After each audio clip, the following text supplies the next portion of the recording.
दोस्तों, बुढ़ापा अर्थात जल्दी बाल सफेद हो जाना, शरीर कमजोर हो जाना, दांत कमजोर होना, गाल अंदर बैठ जाना, जल्दी थक जाना, चेहरा निस्तेज हो जाना, पाचन तंत्र बिगड़ जाना, आंखें कमजोर होना इत्यादि सम्मानित ये सभी लक्ष्य बुढ़ापे की अवस्था में होते हैं। लेकिन अब ऐसा नहीं है। जवानी के दिनों में भी काफी युवा इन बुढ़ापे का शिकार हो जाते हैं। तो आइए इसी बात को हम एक बौद्ध कहानी से समझते हैं। इससे पहले आप इस वीडियो को लाइक करें और अब तक आपने हमारे चैनल को सब्सक्राइब नहीं किया तो प्लीज चैनल को सब्सक्राइब कर ले और बेल नोटिफिकेशन को ऑल पर सिलेक्ट कर दें ताकि हमारी आने वाली वीडियो की सूचना सबसे पहले आपको प्राप्त हो। तो चलिए आज की कहानी को प्रारंभ करते हैं। दोस्तों, एक बार महात्मा बुद्ध एक सम्राट के राजदरबार में जाते हैं और उनसे पूछते ही, राजन बताइए आप लोग की प्रजा कैसी?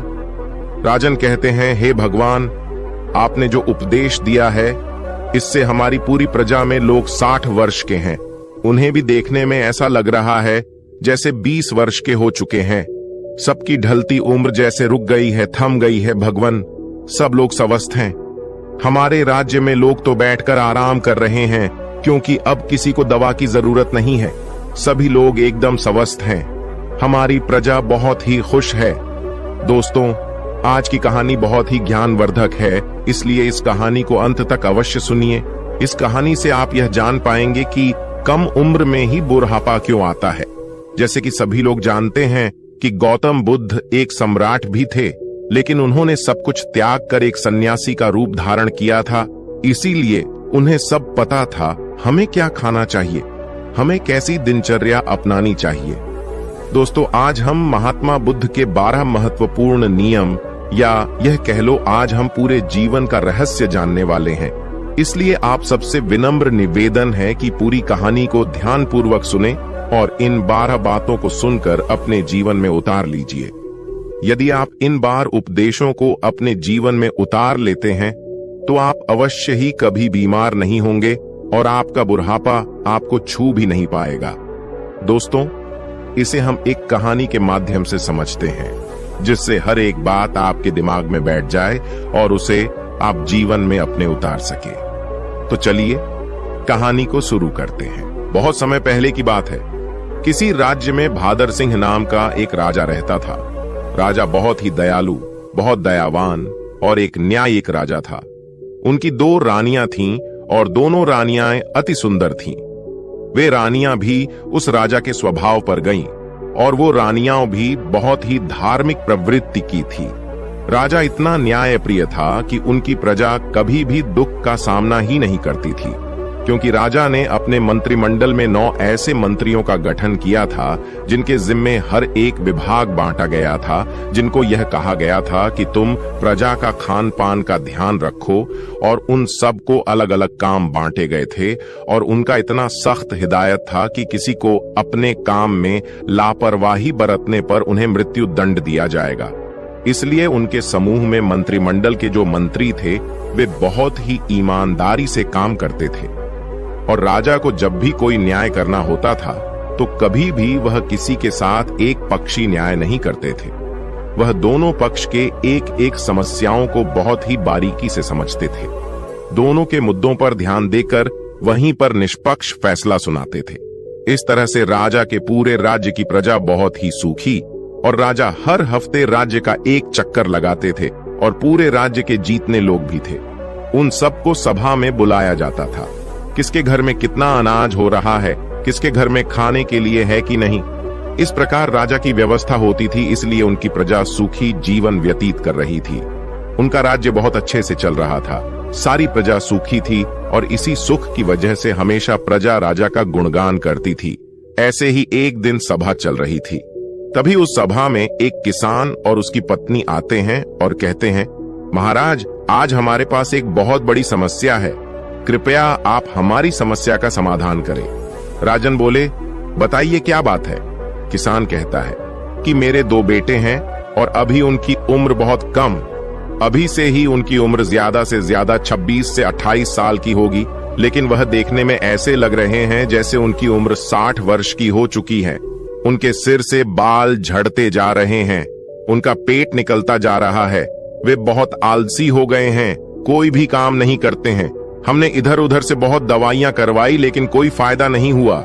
महाराज कहते हैं ठीक है, और अपने मंत्री जी को आदेश देते हुए कहते, मंत्री जी अपने राजवेद से इस किसान के बेटे का इलाज करवाया जाए और जो भी खर्च होगा उसे राज्य कोष से भरा जाए। और मंत्री जी ऐसा ही करते हैं। फिर राजवैद्य किसान के दोनों बेटों का इलाज राजकोष से करते हैं।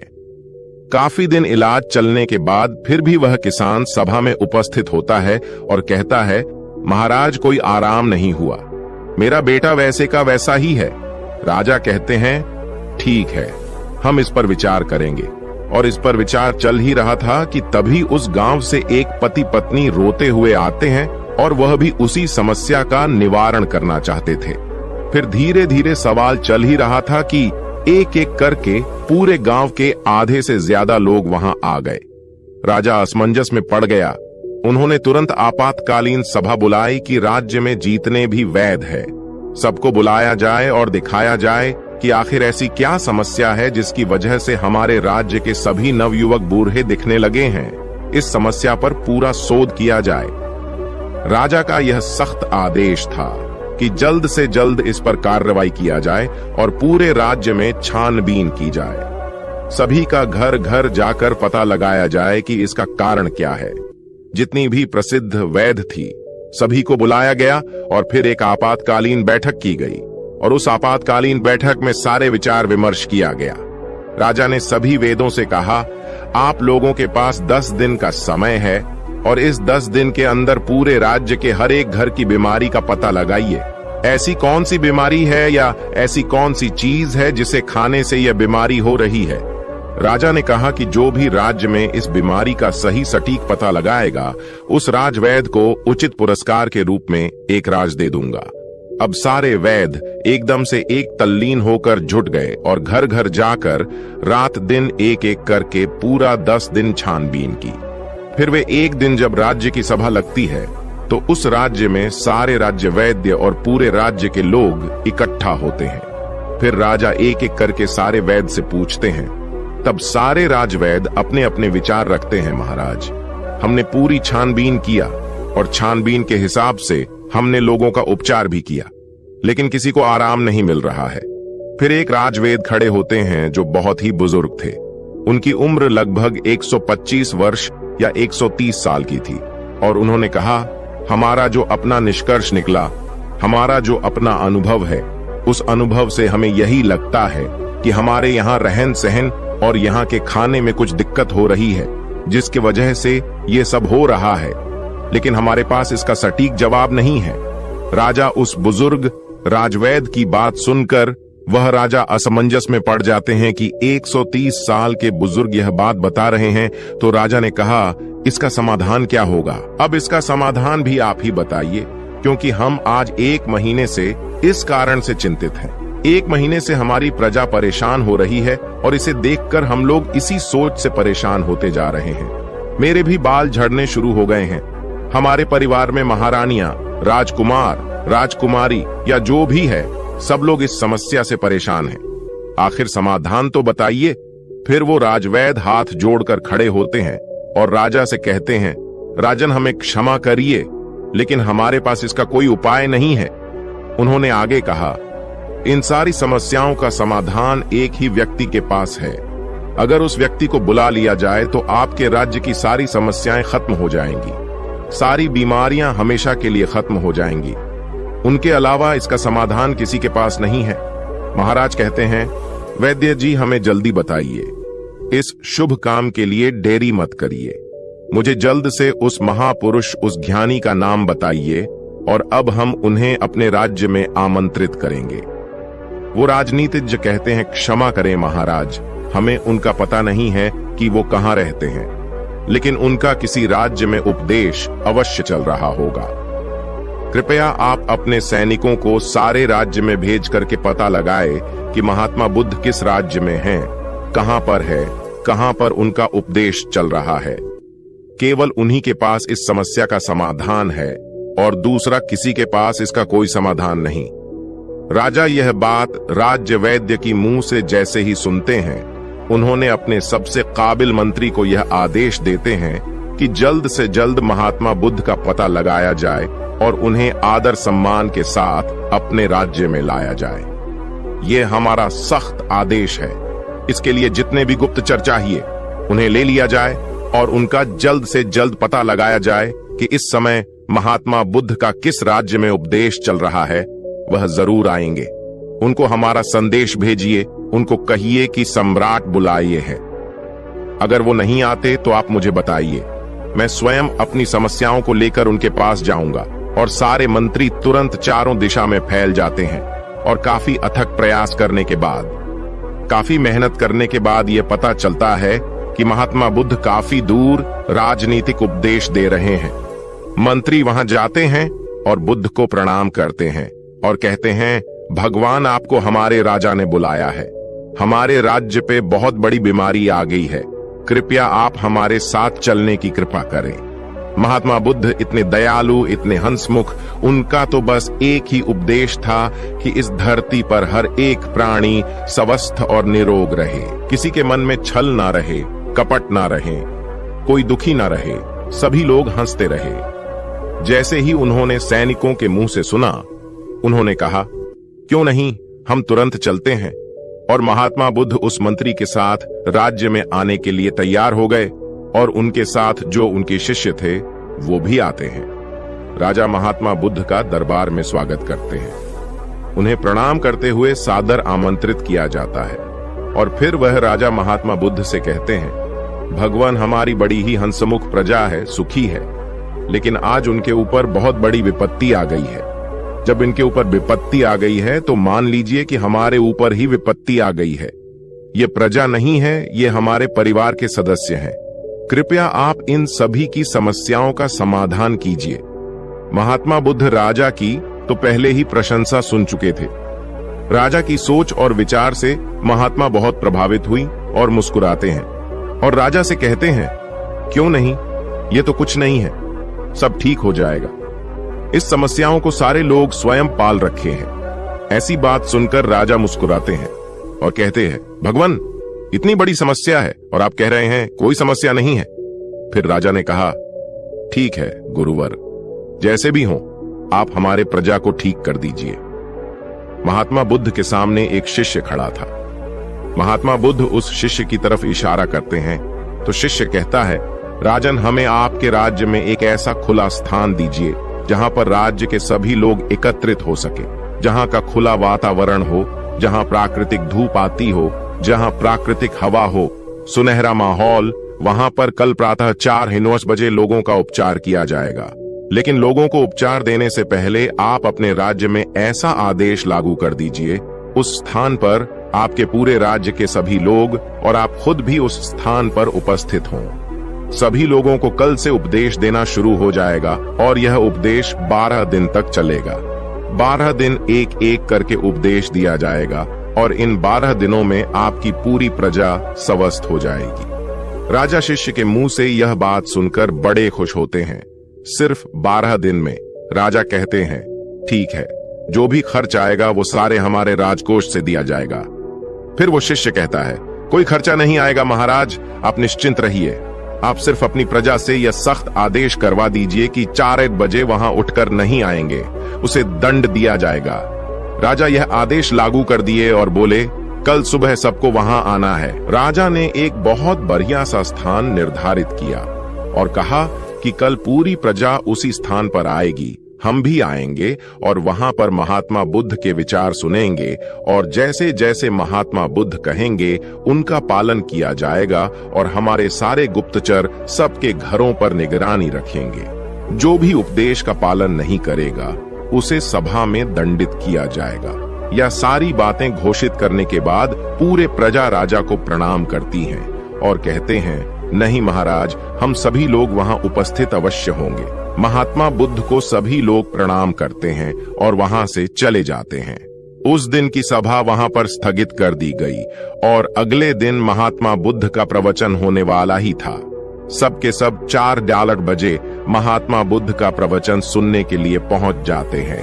फिर महात्मा बुद्ध सभा में अपने शिष्य को इशारा करते हुए कहते हैं कि लोगों को बताओ उनका शिष्य अपने स्थान पर से खड़ा होता है और कहता है, कल से पूरे राज्य के लोग सुबह 4 बजे ब्रह्म मुहूर्त जब शुरू होगा, उसी समय उठने के बाद 2 से 3 गिलास गुनगुना पानी करना है और उस गुनगुने पानी को मिट्टी के बर्तन में घूंट घूंट करके पीना है। जो इसका अनुसरण नहीं करेगा उसे आराम नहीं होगा। यह महात्मा बुद्ध का पहला उपदेश था।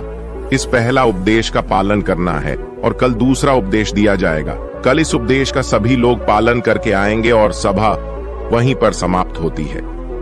फिर अगले दिन सभी लोग समय से वहां उपस्थित हो जाते हैं। सभी लोगों से महात्मा बुद्ध किसी से पूछते हैं कि क्या हुआ, कितने लोग पालन किए। सभी लोगों ने हाथ उठाया और सभी लोगों ने कहा, हमने इसका पालन किया है और आज हमें बहुत आराम मिला है।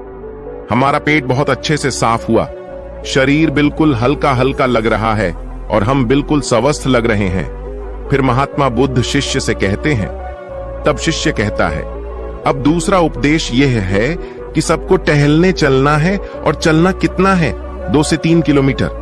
उसमें जो बच्चे हैं, नौजवान हैं, वह दौड़ेंगे और जो सामान्य लोग हैं, जो 40 से 50 की उम्र की हैं, वह तेज चलेंगे और वे 1 सेकंड में 1 कदम 1 मिनट में 60 कदम चलेंगे और दौड़ सकेंगे तो दौड़ेंगे। बहुत तेजी से नहीं दौड़ना है, बस अपनी क्षमता के अनुसार 2 से 3 किलोमीटर तक ही चलना है। वह दूसरे दिन का उपदेश था। अगले दिन फिर से सभा शुरू होती है, फिर से सभा लगती है।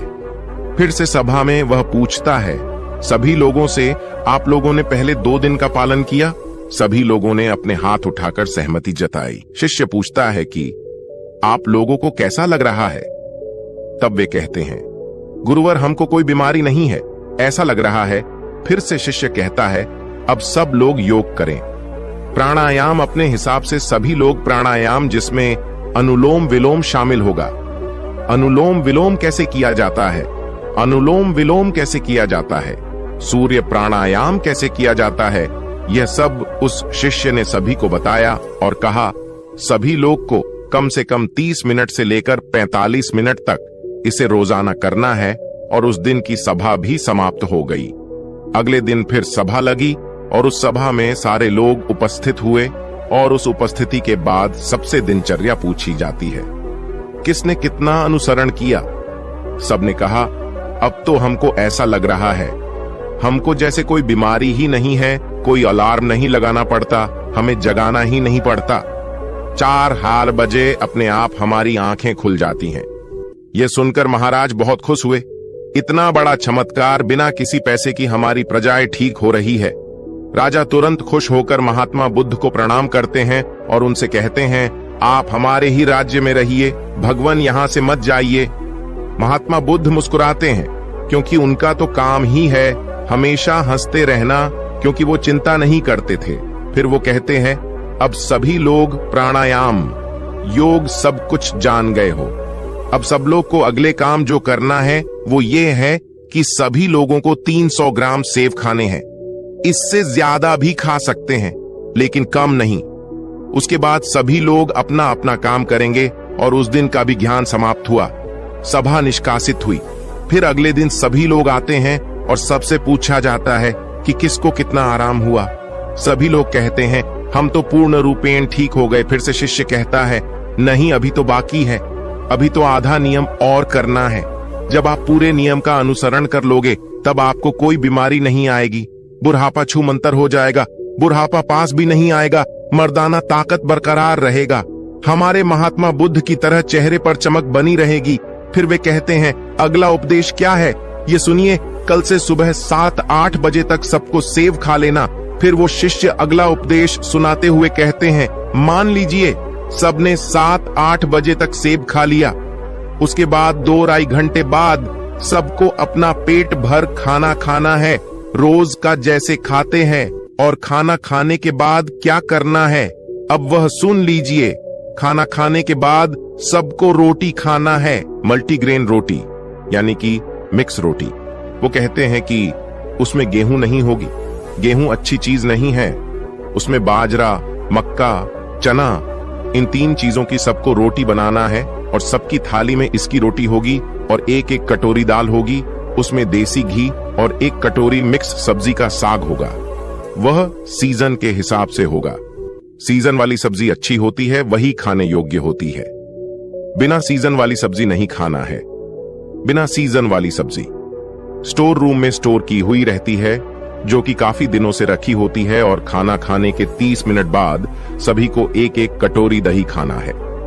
यदि खाने में आप यह भी शामिल करते हैं तो जब आपका खाना खाने के आधा घंटे बाद दही में गुड़ डालकर खाएंगे तो आपका खाना बड़ी आसानी से बच जाएगा। फिर से शिष्य ने कहा, यह आज का उपदेश था, समाप्त हुआ, और कल सभी लोग इसका अनुसरण करके आएंगे और सब लोग खुशी खुशी अपने घर को जाते हैं। जैसे उपदेश से बताया गया था, ठीक उसी प्रकार सभी लोग उसका पालन करते हैं। फिर अगले दिन की सभा होती है और सारे लोग सभा में उपस्थित होते हैं। सबसे पूछा जाता है कि किसको कितना आराम हुआ। तब लोग कहते हैं, भगवान, हमको तो कुछ बीमारी ही नहीं है, हम तो पूर्ण रूप से ठीक हो गए। हमको तो लगता ही नहीं है कि हम कभी बीमार हुए थे। महाराज और खुश हो गए। वह कहते हैं, यह तो खाना ही खाने से सब लोग ठीक हो गए, खाने से सबकी बीमारियां ठीक हो गईं। धीरे धीरे लग रहा था जैसे कि सबका मोटापा भी अपने आप चला गया। फिर वो कहता है, रुकिए, अभी तो कुछ और बाकी है, आगे का सुनिए। सबसे पहले वो शिष्य बताता है कि आप लोग यह भी ध्यान रखें कि खाना और पीना दोनों एक साथ ना करिए। जैसे खाना निगलते वक्त आपको दिक्कत हो रही है, थोड़ा सा एक घूंट पानी बीच में पी सकते हैं, परंतु इकट्ठा पानी एक गिलास नहीं पीना है। खाना खाने के 1 घंटे बाद ही पूरी तरह से आप जितना चाहे पानी पी सकते हैं। अब जैसे सब लोगों ने 10 या 11 बजे तक खाना खा लिया, अब सबको भूख पुनः लगेगी तो 4 या 5 बजे आप सबको एक प्लेट सलाद लेनी है, और सबको सलाद अपने वजन के हिसाब से लेना है। जैसे 50 किलो का वजन है तो उसको परसेंट के हिसाब से लेना है। जैसे 60 किलो है तो 300 ग्राम, किसी का 70 किलो है तो 350 ग्राम, किसी का 80 किलो वजन है तो 400 ग्राम सलाद अवश्य लें। उस सलाद में क्या होगा? सलाद में होगा गाजर, चुकंदर, मूली, टमाटर और 1 टुकड़ा अदरक होगा। 3 से 4 लहसुन की कलियां होंगी, और स्वाद के लिए आप उसमें काला नमक या भुना हुआ जीरा भी डाल सकते हैं। सलाद लेने के पहले कुछ भी खाना पीना नहीं है, जैसा कि पहले ही बता दिया है। उसको फॉलो करिए और अगले दिन आइए, उस दिन की सभा समाप्त होती है। सभी लोग अपने घर चले जाते हैं, और जैसी जैसी वह नियम बताए गए थे सब लोग उसका पालन करते हैं। फिर अगले दिन सभा में सबसे पूछा जाता है कि आप लोगों को कैसा लग रहा है, आपका शरीर कैसा अनुभव कर रहा है। सभी लोगों के चेहरे पर मुस्कान, और सबका चेहरा एक तेज की तरह चमक रहा था। ऐसा लग रहा था जैसे उनकी ढलती उम्र थम सी गई हो। फिर राजा बद्धे प्रसन्न होते हैं। फिर राजा महात्मा बुद्ध के चरण में जाकर प्रणाम करते हैं और कहते हैं, धन्य है भगवान, आपने तो सबको खाने से ही ठीक कर दिया। तब उसने कहा, महाराज रुकिए, अभी तो सारे उपदेश बाकी हैं। अभी जब मैं पूरा उपदेश बता दूंगा तब हमारे भगवान की तरह कोई बीमारी नहीं होगा, कभी किसी को बुढ़ापा नहीं आएगा। राजा कहते हैं, जल्दी बताइए गुरुवर, जल्दी बताइए, हमें सारी चीजें सुननी है। मैं भी महसूस कर पा रहा हूं कि जैसे मुझे भी कोई बीमारी नहीं है। मैं अब 16 वर्ष का हूं। फिर वे बताते हैं, अब रात में क्या करना है। सबका खाना जो रात का है, सूर्य डूबने से पहले सब लोग को खाना खा लेना है, क्योंकि जब हमारे पेट पर सूर्य की रोशनी पड़ती है तो उस पर हमारा पेट में हमारा अन्नाशय ज्यादा काम करता है। जब धीरे धीरे सूर्य की रोशनी कम होने लगती है तो हमारा अन्नाशय काम करना बंद कर देती है। इसीलिए ऋषि मुनि लोग सूर्य डूबने से 1 घंटे पहले खाना खा लेते थे। इसके 2 फायदे हैं। जब आप सूरज डूबने से पहले खाना खा लेंगे तो आपका सारा खाना पचना शुरू हो जाएगा, और जब आप सोने जाएंगे तो 3 या 4 घंटे में आपका सारा खाना पूर्ण रूप से पच जाएगा। इसके फायदे, एक तो आपको नींद बढ़िया आएगा, और अगर आप लेट खाना खाते हैं तो अपने जीवन को बिगाड़ लेते हैं तो उससे आपको जल्दी नींद नहीं आएगी। आपके पेट में अच्छे से खाना पचेगा नहीं, इससे आपको गैस बनेगा। इसलिए आपको सूर्यास्त के 1 घंटे पहले रात का खाना खा लेना है। और खाने में क्या क्या लेना है वह है मल्टीग्रेन, रोटी, साग, सब्जी सीजन के हिसाब से 2 चीज और खाना है। कितना खाना है? नाम मात्र, यानी कि हल्का खाना खाना है, जैसे लगी कि आपने खाना नहीं खाया है। फिर उसके 1 घंटे बाद आपको 1 गिलास दूध पीना है, उसमें 3 ग्राम हल्दी डाल देना है। हल्दी शुद्ध घर का होना चाहिए। बाजार का नहीं, उसे उबालें और जब ठंडा हो जाए फिर उसको पीना है। हल्दी वाला दूध आपकी सारी बीमारी को नाश कर देता है। यही इतना शक्तिशाली होता है। अब सारे लोग इसका पालन करेंगे और उसका अनुसरण करेंगे। इसके बाद दूध पीने के तुरंत बाद सोने नहीं जाना है। दूध पीने के 1-2 घंटे बाद ही सोना है और आपको रात 10-9 बजे तक सो जाना है। जब आप 10-9 बजे सो जाएंगे तो आपको बहुत अच्छी नींद आएगी। आपके सारे खाने पच जाएंगे।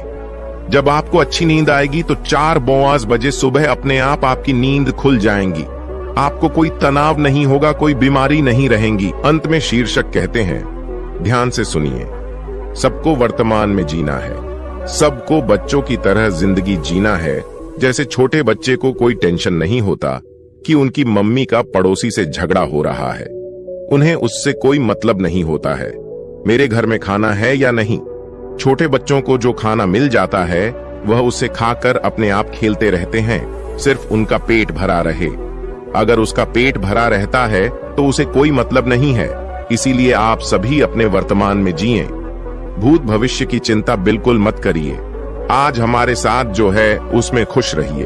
भविष्य में क्या होगा, भूत में क्या बीत गया, उसकी चिंता मत करिए। जब आप वर्तमान में जिएंगे तो कोई तनाव नहीं होगा, कोई चिंता नहीं होगी और तब कोई बीमारी भी नहीं पड़ेगी। तो ये सब नियम का पालन करना है। और एक बात की, कभी भी बाहर की चीज मत खाइए। जो खाना है अपने घर पर शुद्ध बनाकर खाइए, क्योंकि बाहर की चीजों में बहुत ज्यादा मिलावट हो रही है। इन सभी को उपदेशों को जो पालन करेगा वह कभी भी बूढ़ा नहीं होगा, उसे कभी बीमारी नहीं होगी। इसी नियम का सब लोग पालन करेंगे। फिर 1 महीने बाद यहीं पर एक सभा लगेगी और उसे सभा में सभी लोग उपस्थित होंगे।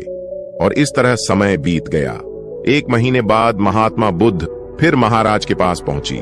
महाराज दौड़कर उनका स्वागत करते हैं, सम्मान के साथ अपने राज दरबार में बुलाते हैं। आइए गुरु घर, या तो आपका राज्य है। महात्मा बुद्ध मुस्कुराते हैं और पूछते हैं, बताइए राजन, आप लोग कैसे हैं? आपकी प्रजा कैसी है?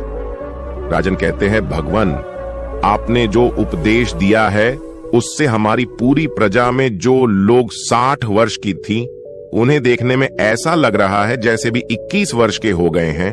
सबकी ढलती उम्र थम सी गई है। हमारे राज भर में लोग तो बैठकर आराम कर रहे हैं, क्योंकि अब तो कोई भी दवा की जरूरत नहीं है। सभी लोग एकदम स्वस्थ, हमारी प्रजा बहुत खुश है। तो दोस्तों, स्वास्थ्य के लिए महात्मा बुद्ध के 12 उपदेश आपको कैसे लगी? कमेंट करके अवश्य बताइएगा।